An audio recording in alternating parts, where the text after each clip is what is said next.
Good morning. You're watching World News and I'm your host, Klaudia Czerwińska. At least 9 people have been killed and over 60 more wounded in Russia's overnight missile and drone attack on the Ukrainian capital.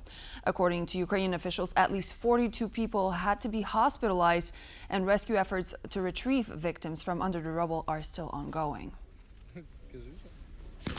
The first explosions rocked Kyiv around 1 a.m. local time, with additional blasts heard some 3 hours later.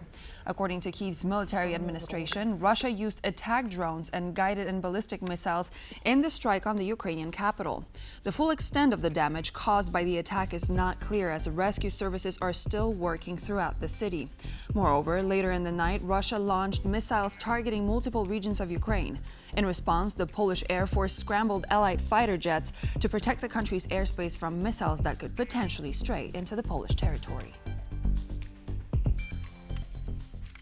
U.S. President Donald Trump said he thinks he already has a war-ending peace deal between Russia and Ukraine on the table. Speaking from the White House, Trump added that he found negotiations with Volodymyr Zelenskyy harder than expected. And if I can help solve it, we're not losing our soldiers, but we're losing soldiers, a lot of people. And if I can solve it because of a certain ability, that would be great. And if it doesn't happen, I will say that I think Russia is ready, and a lot of people said Russia wanted to go for the whole thing. And I think we have a deal with Russia. We have to get a deal with Zelenskyy, and I hope that Zelenskyy, I thought it might be easier to deal with Zelenskyy. So far it's been harder, but that's okay. It's all right. Are you hoping to meet with Vladimir Putin in Saudi Arabia? It's possible, but most likely not. I think we'll meet with him shortly thereafter. A no-show from the U.S. Secretary of State has triggered the cancellation of high-level Ukraine peace talks in London. Negotiations continued at a lower level, with the decision prompted by Kyiv's unwillingness to discuss recognizing Crimea as Russian territory. The only picture posted from the Ukraine ceasefire talks in London. Ukraine's full delegation was present for discussions that were to include counterparts from the United States. But U.S. Secretary of State Marco Rubio canceled last minute. This meeting has been, if I may say, downgraded, right? So everyone understands that it will not be some decisive meeting where something will be signed. The reason behind the decision to downgrade on the part of the U.S. is Kyiv's refusal to talk about the status of Russian-occupied Crimea. Ukrainian President Volodymyr Zelenskyy is boasting on the front page of the Wall Street Journal that Ukraine will not legally recognize the occupation of Crimea. There's nothing to talk about here. This statement is very harmful to the peace negotiations with Russia, in that Crimea was lost years ago. Crimea, it is Ukraine. I love Crimea.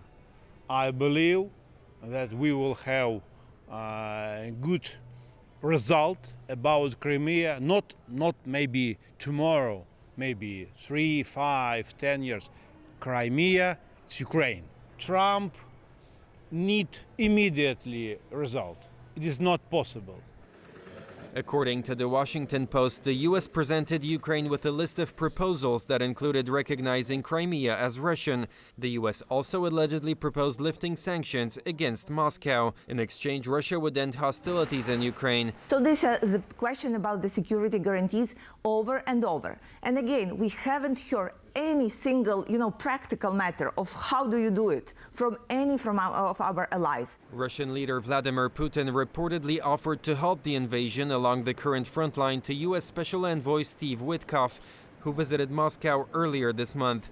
Witkoff will visit the Russian capital again later this week, according to the White House. When we have a ceasefire agreement, then the territory which is under Russian occupation remains the jure sovereign territory of Ukraine.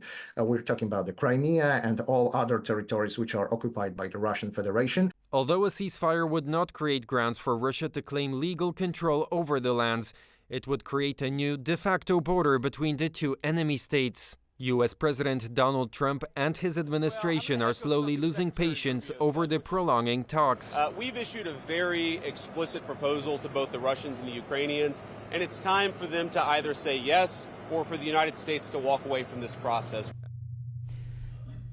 NATO Secretary General Mark Rutte is set to visit Washington, D.C. for meetings with Secretary of State Marco Rubio, Secretary of Defense Pete Hegseth, and National Security Advisor Mike Waltz. NATO Secretary General's visit will take place between Thursday and Friday. Recently, U.S. officials threatened to back out of peace negotiations between Russia and Ukraine, making many European leaders anxious. Mark Rutte, however, is known for his unwavering faith in the transatlantic alliance. Polish Minister of Foreign Affairs Radosław Sikorski met with U.S. Secretary of State Marco Rubio to discuss U.S.-Polish cooperation on ending the war in Ukraine. Rubio also praised Warsaw's efforts to bolster its deterrence capabilities through vast investments in its defense. Secretary of State Marco Rubio spoke today with Polish Foreign Minister Radosław Sikorski. Secretary Rubio commended Poland's defense investments as an example for other European nations that must step up and commit more resources for national security. They also discussed further cooperation on ending the Russia-Ukraine war. The secretary expressed the United States' hopes that the peace proposal presented to Ukrainian and Russian officials will be accepted and lead to a lasting peace in Ukraine. Poland and Ukraine are set to start exhumation work on the victims of the Volodymyr massacre. The process symbolizes the healing of bilateral relations between Ukraine and Poland, split over the World War II atrocity. Our correspondent Don Arlith has more. We're here in the old Polish village of Późniki in current-day western Ukraine, and it's here that will be the first exhumation site concerning the Volyn massacres, which took place back from 1943 to 1945. Now, it's expected that they are going to dig up and exhume about 70 bodies, maybe more. Those are just estimates at the moment. And of course, those works will be carried out in just a few hours' time. Now, this whole process symbolizes the healing of old wounds between the bilateral relations of Ukraine and Poland. This is something that has long been demanded by Poles, that the Ukrainians allow them to exhume these bodies and to give them a proper burial. They will be exhumed, they will be tested for DNA and identified, and all of that work is expected to last about 3 weeks. Now, I spoke with the mayor of Lviv, Mayor Sadowy, who we've been talking about this for quite some time, about healing these old wounds between Poland and Ukraine, and here are his thoughts on the matter.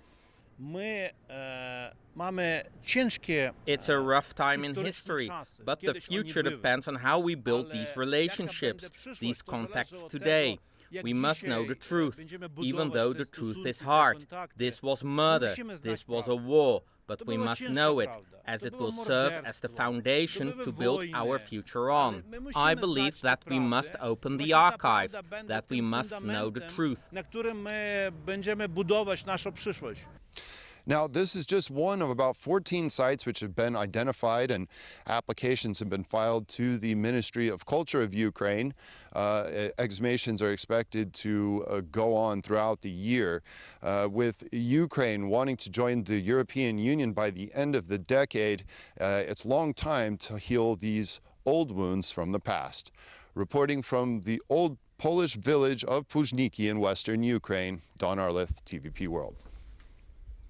Thousands of people will commemorate the victims of the Holocaust at the former German Nazi concentration and extermination camp of Auschwitz-Birkenau, located in what is now southern Poland.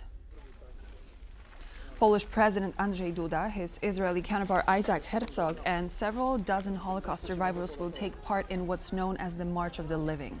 This year's march, which traces the route from Auschwitz I to Auschwitz II-Birkenau, is dedicated to the 80th anniversary of the end of World War II and the liberation of the concentration camps.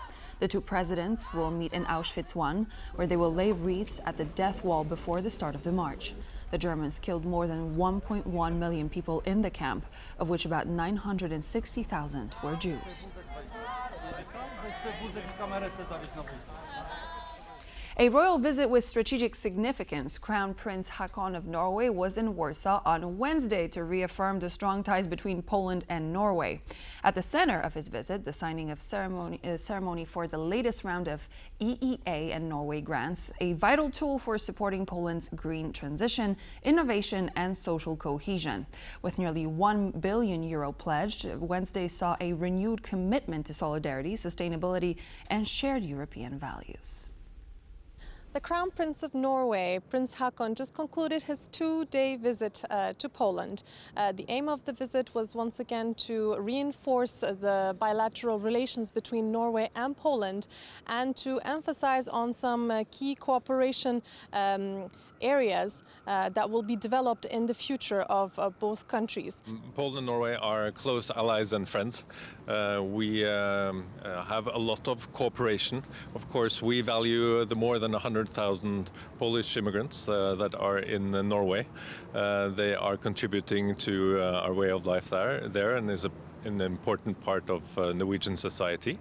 We have a lot of business cooperation as well, more than 400 companies operating in Poland. Energy is of course important, both with gas but also with ocean wind and green energy.